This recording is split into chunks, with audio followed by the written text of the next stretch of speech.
इयत्ता 10वीच्या प्रकरण क्रमांक 2 मध्ये सराव संच 2.1 आतापर्यंत बघितला होता. आता आजपासून आपण सराव संच 2.2 ला सुरू करणार आहोत. पण त्यापूर्वी तुम्हाला सगळ्यांना एक रिक्वेस्ट आहे की तुम्ही याच्यापूर्वी तुम्हाला एक 10वीच्या बोर्डाच्या परीक्षा रद्द झाल्या आहेत काय, आणि आपल्या येणाऱ्या ज्या शैक्षणिक पद्धतीमध्ये जो बदल होणार आहे येणाऱ्या वर्षांमध्ये तो कधीपासून होणार आहे, आणि तुम्हाला तो जो बदल आहे तो बघणं का गरजेचं आहे याच्यासाठी एक छोटासा व्हिडिओ आम्ही बनवलेला आहे. तो तुम्ही सुद्धा बघायचा आहे आणि तुमच्या पालकांना सुद्धा तो व्हिडिओ दाखवणं गरजेचं आहे. कारण तुम्हाला ज्या गोष्टी समजणार नाहीत त्या गोष्टी त्यांना समजणार आहेत. तुम्हाला जर त्या व्हिडिओमध्ये काही शंका असतील तर तुम्ही त्या शंका विचारण्यासाठी फोन करू शकता. तुम्हाला काही अडचणी असतील तर त्या अडचणी आम्ही नक्कीच दूर करण्याचा प्रयत्न करू.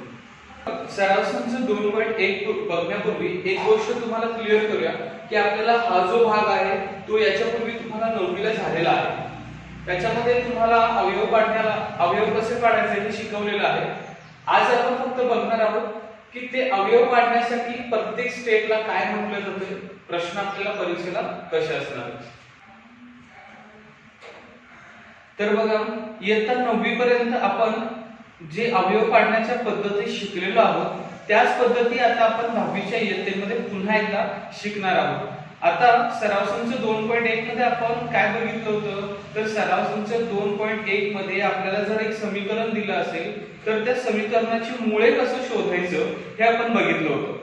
किंवा आपण आपल्याला हवी ते अंक म्हणजे x बरोबर 1 हे वर्ग समीकरणाचे मूळ आहे का नाही पाहू, x बरोबर 2 हे वर्ग समीकरणाचे मूळ आहे का नाही पाहू, असा आपण भाग बघितला होता. बरोबर आहे.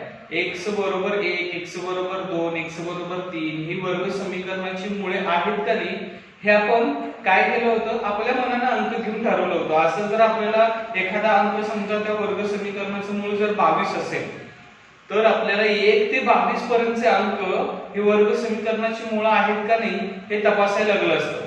पण त्याच्यासाठी आपल्याकडे 3 पद्धती आहेत. या वर्षीच्या अभ्यासक्रमामध्ये शासनाने मात्र 2च पद्धती ठेवलेल्या आहेत. तर त्यातील पहिली जी पद्धत आहे अवयव पद्धत, ती आपण थोडक्यात जरा समजून घेऊया.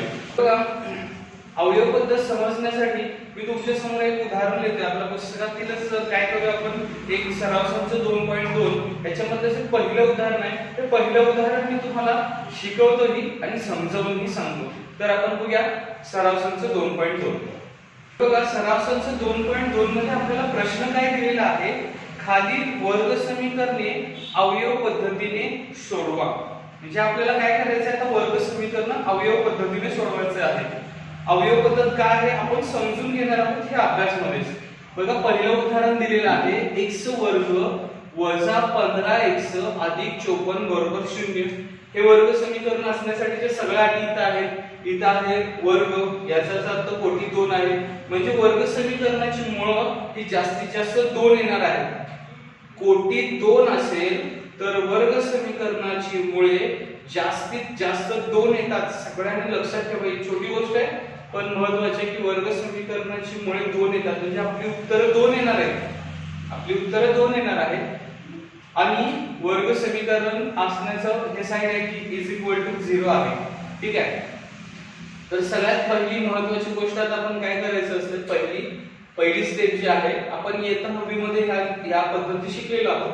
त्यामध्ये पहिली स्टेप आहे की आपल्याला ही जी a फॉर्मॅट सांगतो तुम्हाला, आपलं हे जे गणित आहे ते ax² + bx + c = 0 म्हणजे ax वर्ग अधिक bx अधिक c बरोबर 0 या स्वरूपात आहे. म्हणजे वर्ग समीकरणामध्ये आहे.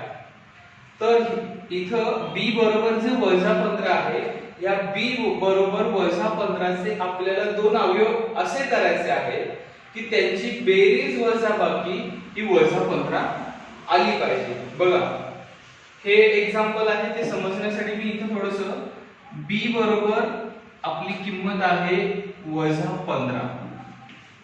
b बरोबर किती आहे -15. मग b बरोबर -15 आहे तर आपल्याला त्या 15 चे अवयव असे शोधायचे आहेत की त्यांची बेरीज वजाबाकी 15 आली पाहिजे. ठीक आहे. तर हे समजण्यासाठी काय करूया आपण, इथं याला B1 आणि याला B2 म्हणूया. यांची बेरीज वजाबाकी आपल्याला -15 येणार आहे. ठीक आहे, हा एक नियम झाला. तर दुसरा सुद्धा नियम त्याला लागू झाला पाहिजे. काय दुसरा नियम आहे? A आणि C यांच्या गुणाकारा एवढी किंमत त्याची आली पाहिजे. म्हणजे तुम्ही जे अवयव पाडणार आहात त्या अवयवाची किंमत ही A आणि C यांच्या गुणाकारा एवढी आली पाहिजे. म्हणजे बघा, A गुणुले C बरोबर B आलं पाहिजे. आपण इथं पण काय करूया, हे B लिहूया आणि समोर त्याच्या -15 लिहू. आता इथं -15. बघा, तुम्हाला समजण्यासाठी मी स्टेप दिले. प्रत्येक गणिताला आपल्याला स्टेप लिहायचे नाहीये. x वर्ग वजा 15x अधिक 54 हे जे समीकरण दिलेलं आहे, या समीकरणाचे अवयव कसे पाडायचे, नियम काय आहे? तर पहिला नियम आहे की याचे जे मधले पद आहे म्हणजे b ची जी किंमत आहे त्याचे अवयव असे पाडायचे आहे की त्यांची बेरीज किंवा बेरीज वजाबाकी ही काय आली पाहिजे? b आली पाहिजे. म्हणजे b अधिक त्याचे जे अवयव असणार आहेत b1 आणि b2, हे जे दोन अवयव आहेत त्यांची बेरीज वजाबाकी केली तर b आलं पाहिजे. आणि पहिले पद आणि शेवटचे स्थिर पद म्हणजे a आणि c यांच्या गुणाकारा एवढी किंमत b ची यायला हवी. म्हणजे b एवढी किंमत a गुणिले c यांची आली पाहिजे. ठीक आहे, तर असे अवयव शोधायचे. पद्धती भरपूर आहेत अवयव शोधण्यासाठी. म्हणजे ह्यांचा गुणाकार पहिला, आता a आणि c काय आहे हे मी तुम्हाला एक्सप्लेन करूया. a बरोबर किती आहे? तर a बरोबर आहे 1. b बरोबर किती आहे? -15. c बरोबर किती आहे? तर 54 आहे. ठीक आहे, तर मग आपल्याला पहिला नियम काय करायचे? दोन अवयव असे शोधायचे की ज्यांची बेरीज वजाबाकी 15 आली पाहिजे. तुम्ही तुमच्या मनासारखे ठरवा. बघा, -14 -1 -15 -13 आणि -2 -15. तर अंक किती यायला पाहिजे? त्यांचा गुणाकार किती आला पाहिजे? 54. बघा, समजा तुम्ही जर हे अंक निवडला -13 आणि -2, यांची बेरीज येणार आहे -15. यांची बेरीज येणार आहे -15.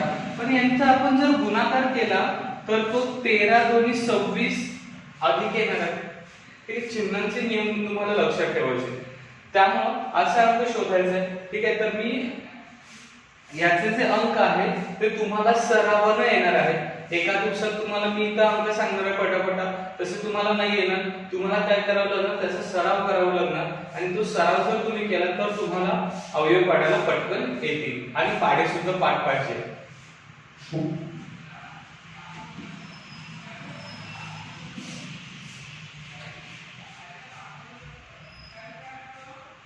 बघा, तर इथं पहिला गुणाकार करूया आपण. 54 गुणुले 1 केलं तर किती येणार आहे? 54. ओके, किती येणार आहे? 54 आणि -15. तर ही एक पद्धत आहे की तुम्ही असे एक डिझाइन करून ठेवा, एक आकृतीबद्ध करून ठेवा की जेणेकरून तुम्हाला ते सोडवायला समजायला सोपं जाईल. बघा, 9 गुणुले 6 9 सख 54. 9 सख 54 किंवा 6 90 54. आणि जर यांचा गुणाकार 54 येत असेल तर यांची बेरीज किती यायला पाहिजे? यांचा गुणाकार, यांचा इथं गुणाकार 54 आला पाहिजे. पण बेरीज किंवा वजाबाकी काय आली पाहिजे? 15 आली पाहिजे. मग याची बेरीज 9, एकाचं चिन्ह अधिक असेल आणि एकाचं वजा असेल तर अधिक वजा होतं. वजा म्हणजे आता आपल्याकडे चिन्ह किती आहे? अधिक केलं तर हे 15 होणार आहे. 9 अधिक 6 15 होणार आहे. पण चिन्ह अधिकच येणार आहे. चिन्ह अधिकच येणार आहे. पण जर दोन्ही पण वजा असतील तर काय होणार आहे? वजा अधिक होणार आहे, चिन्ह वजाच येणार आहे.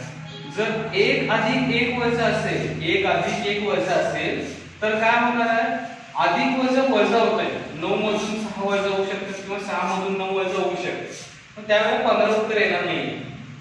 आणि याचा गुणाकार देखील चिन्हासोबत बरोबर आला पाहिजे. म्हणजे जसं याचं चिन्ह काय आहे, अधिक आहे, याचं चिन्ह काय अधिक आहे, अधिक अधिक गुणाकार केला अधिक येणार आहे, पण वजा वजा गुणाकार केला तर अधिक येणार आहे. पण अधिक वजाचा गुणाकार नेहमी वजाच येतो, अधिक वजा यांचा गुणाकार नेहमी वजाच येतो.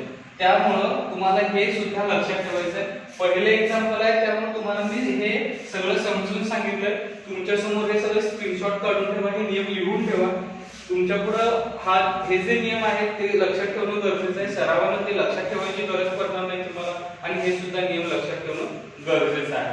ठीक आहे. तर आता तुम्हाला लक्षात आलं असेल यांचे चिन्ह काय आहे, वजा आणि वजा.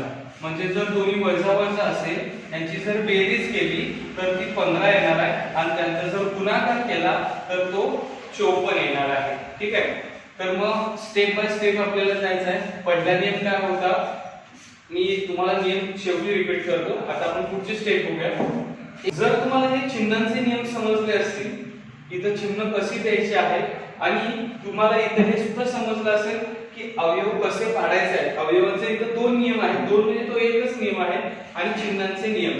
ठीक आहे. तर आता आपण ह्या अवयवांचा उपयोग करून गणित सोडवणार आहे.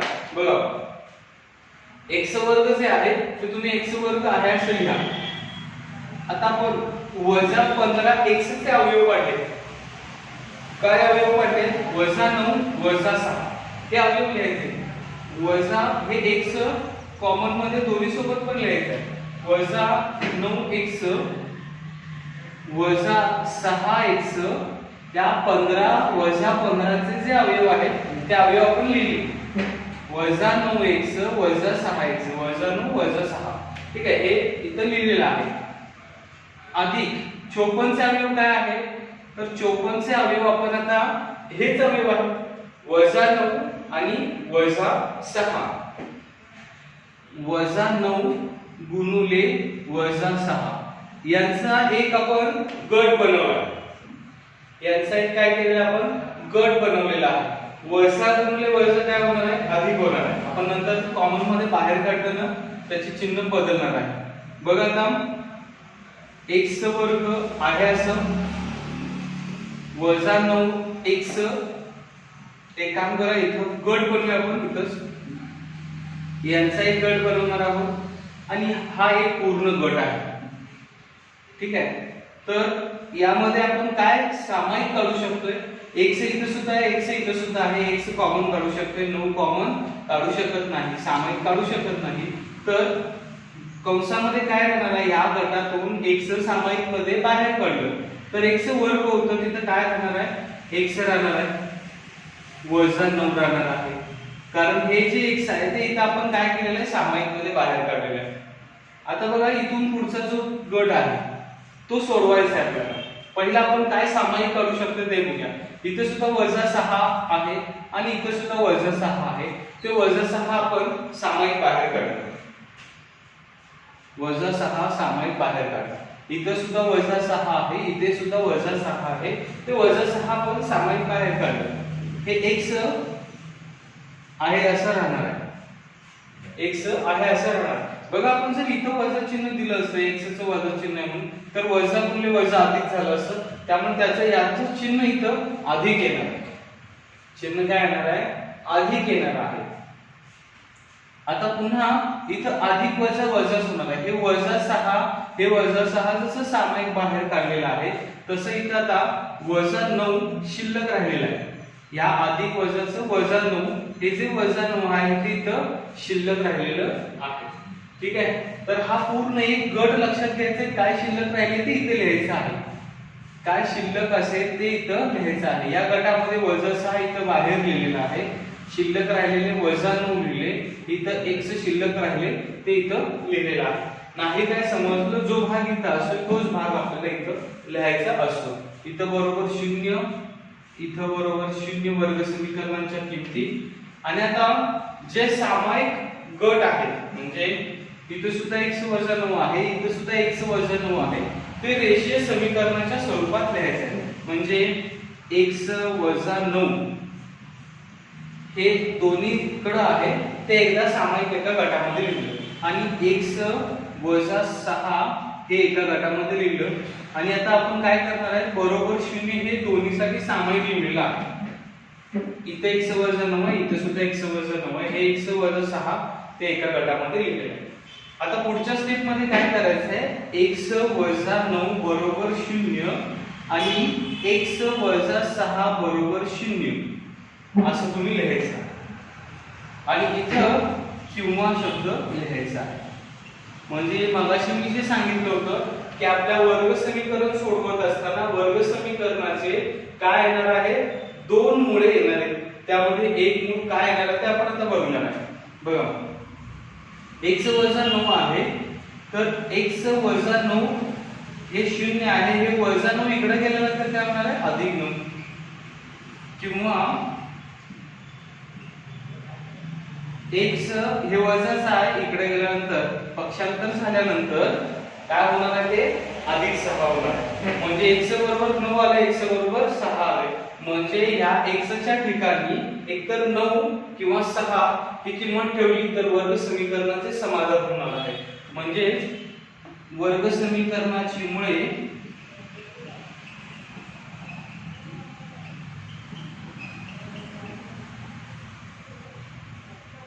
वर्ग समीकरणाची मुळे 9 किंवा 6 आहे. ठीक आहे तुम्हाला असं हे वाक्य लिहायचं होतं. पूर्ण उदाहरण थोडंसं तुम्हाला असं वाटलं असेल की थोडं किचकट आहे पण जसं आपण आता पुढची दोन उदाहरणं सोडू तुम्हाला पटकन ही गणित येणार सोपं होणार आहे. कारण हे तुम्हाला समजणं गरजेचं होतं. तुम्ही काहीही अवयव पाडू शकताय सोपं वाटू शकतंय पण अवयव काय पाडायचे हे समजणं गरजेचं होतं. पुन्हा एकदा मी तुम्हाला मगाशी सांगितलं होतं रिपीट करणार ते रिपीट करतो. a म्हणजे इथं x आहे b म्हणजे वजा 15 आहे आणि c म्हणजे अधिक 54 आहे. त्यासाठी तुम्हाला इथं सूत्र लिहिलंय परीक्षेला तुम्हाला लिहायचं नाहीये. तर मग ह्या b चे आपल्याला ह्या मधल्या पदाचे आपल्याला अवयव असे पाडायचे की त्यांची बेरीज आणि वजाबाकी बेरीज किंवा वजाबाकी म्हणजे त्याचे अवयव एक आणि दोन अवयव असे पाडायचे की त्यांची बेरीज किंवा वजाबाकी मधले पद आले पाहिजे आणि त्यांचा गुणाकार a आणि c यांचा गुणाकारा एवढी किंमत ह्या दोन अवयवांची आली पाहिजे. म्हणजे तुम्ही असं जरी म्हटलं तरी चालेल की याची किंमत ही b1 गुणिले b2 a गुणिले c याची किंमत किती आली पाहिजे b1 गुणिले b2 यांच्या किमती एवढी आली पाहिजे. म्हणजे तुम्ही हे लक्षात ठेवू शकताय a गुणिले c यांच्या गुणाकाराची किंमत b1 अधिक b2 एवढी आली पाहिजे. तेच आपण हे अवयव पाडले. काय अवयव पाडले अवयव पाडण्यासाठी हे फॉर्मॅट आपण निवडले की गुणाकार आपण वरच्या बाजूला लिहिणार आहे बेरीज वजाबाकी खालच्या बाजूला लिहिणार आहे. जर 9 संख्येत 54 येत असेल तर वजा वजा काय होते हे अधिक होते नंतर चिन्ह वजाचंच राहते. मग 9 आणि 6 15 येणार आहे आणि 9 गुणिले 6 केलं तर 54 येणार आहे. म्हणजे 9 संख्येत 54 येणार आहे वजा वजा यांचा गुणाकारामध्ये अधिक होणार आहे. ठीक आहे. तर पहिलं उदाहरण होतं मी तुम्हाला ह्याच फॉर्मॅट मध्ये दुसरं गणित सोडवून दाखवतो. उदाहरण बघा आपल्याला काय दिलेलं आहे x वर्ग अधिक x वजा 20 बरोबर 0 दिलेला आहे. x वर्ग अधिक x वजा 20 बरोबर 0 दिलेला आहे. मग मगाशी तुम्हाला सांगितलं पहिला हे समीकरण रेषीय स्वरूपात आहे की नाही बघायचं आहे. ax वर्ग अधिक bx अधिक c या फॉर्मॅट मध्ये आहे. ठीक आहे. हे चेक करायसाठी फक्त मी लिहायला तुम्हाला समजायला सोपं होईल. आता a ची किंमत 1 आहे b ची किंमत सुद्धा 1 आहे आणि c ची किंमत आहे वजा 20. म्हणजे a गुणिले c केलं बघा a ची किंमत आहे 1 c ची किंमत आहे वजा 20 यांचा गुणाकार केला तर तो 20 येणार आहे वजा 20 येणार आहे. 20 एके 20 वजा चिन्ह अधिक वजा वजा गुणाकारामध्ये. आणि आता b चे अवयव काढायचे आपल्याला म्हणजे ह्या वजा 20 चे अवयव काढायचे आहेत असं समजूया की आपल्याला 1 चे अवयव काढायचे अधिक 1 आहे ना तर त्या x चे अवयव असे पाडायचे आहेत आपल्याला की आपलं उत्तर -20 सुद्धा आलं पाहिजे. आपलं उत्तर काय झालं पाहिजे? -20 सुद्धा आलं पाहिजे.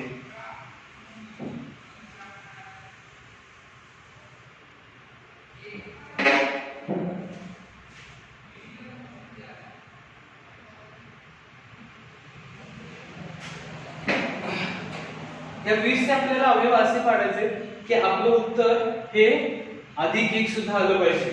बघा, म्हणजे त्यांचा गुणाकार आपण मगाशी सांगितले, त्यांचा गुणाकार हा गुणाकार -20 यायला हवा आणि त्यांची बेरीज काय पाहिजे? +1 हवी. ठीक आहे. बघा 20 कितीच्या पाड्यामध्ये हे बघायचं. 10 × 2 = 20, 10 × 2 केलं, पण 10 मधून 2 वजा केले किंवा 10 मध्ये 2 मिळवले तर 20 येत नाही, सॉरी 1 येत नाही. त्याच्यानंतर कितीच्या पाड्यामध्ये येणार आहे? 4 × 20 बघा, 5 × 4 केलं तर 5 × 20 येते. इथं वजा चिन्ह आहे, याचा अर्थ दोन्हीपैकी एकालाच वजा चिन्ह हवं. याचा अर्थ दोन्हीपैकी एकालाच वजा चिन्ह हवं आणि +1 पाहिजे, म्हणजे मोठ्या संख्येला अधिक चिन्ह द्यायचं आहे आणि लहान संख्येला वजा चिन्ह. हळूहळू समजणार आहे तुम्हाला. असं वाटतं सर फास्ट सांगितले. पुन्हा एकदा सांगतो, तुम्हाला 20 गुणाकारामध्ये यायला पाहिजे. कसं यायला पाहिजे? तर a × c 20 × 20 आलं, ते 20 इथं वजा लिहिलं, हे सगळं राहू दे, ठीक आहे. नाही समजत असेल तर वजा इथे 1 आहे, इथं 20 आहे, a आणि c चा गुणाकार करायचा आहे, तर -20 आलेला आहे. त्यांची बेरीज +1 यायला पाहिजे, अशा संख्या शोधायच्या आहेत. तर 5 × 20 येते आणि 5 मधून 4 वजा केले तर 1 येते. मग ह्याचं चिन्ह मोठ्या संख्येला द्या, म्हणजे 5 ला. 4 लहान आहे, मग 5 ला अधिक चिन्ह दिलं आणि 5 × 20 अधिक वजा गुणाकार वजा येणार आहे आणि यांची बेरीज वजाबाकी केली तर उत्तर +1 येणार आहे. तर आता हे अवयव आपल्याला इथे लिहून सोडवायचं आहे. बघा, x²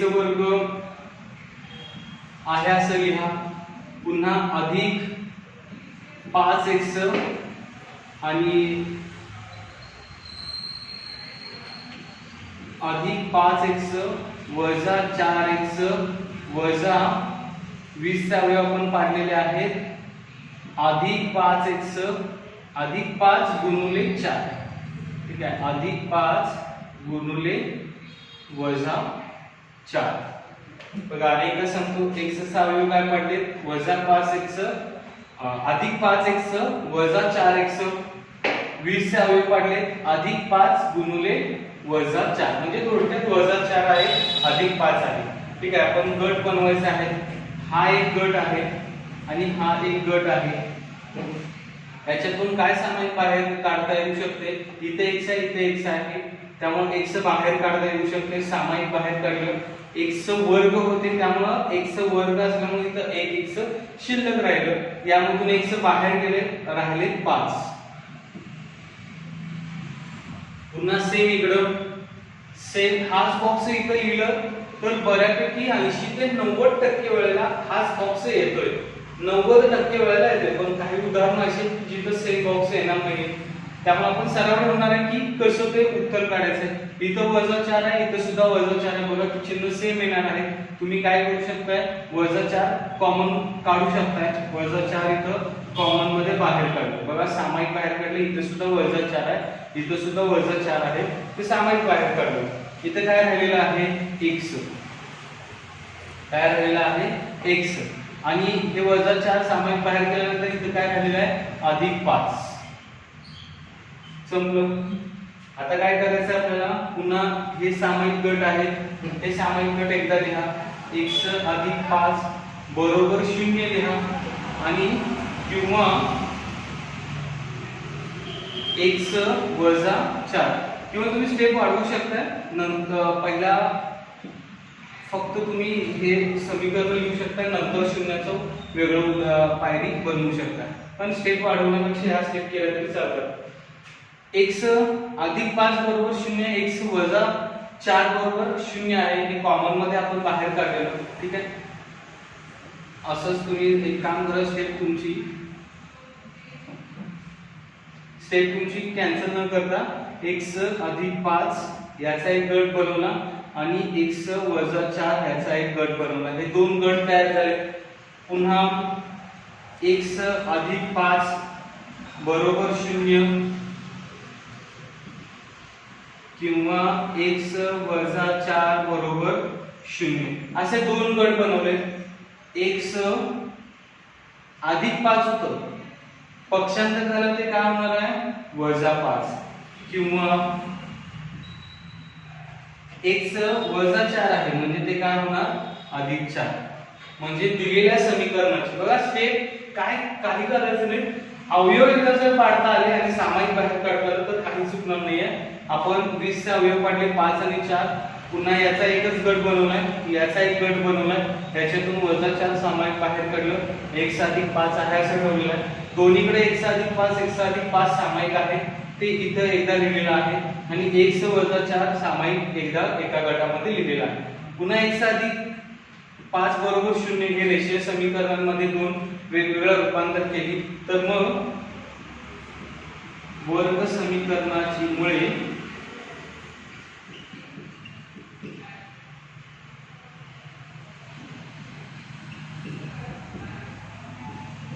पाच किंवा 4 आहे. ठीक आहे, हे तुमचं दुसरं उदाहरण होतं. तर फक्त काय करा तुम्ही हे नियम आणि ही दोन उदाहरणं आज पुन्हा एकदा सोडून बघा. आपण उद्या याच्या पुढचा भाग घेणार आहोत.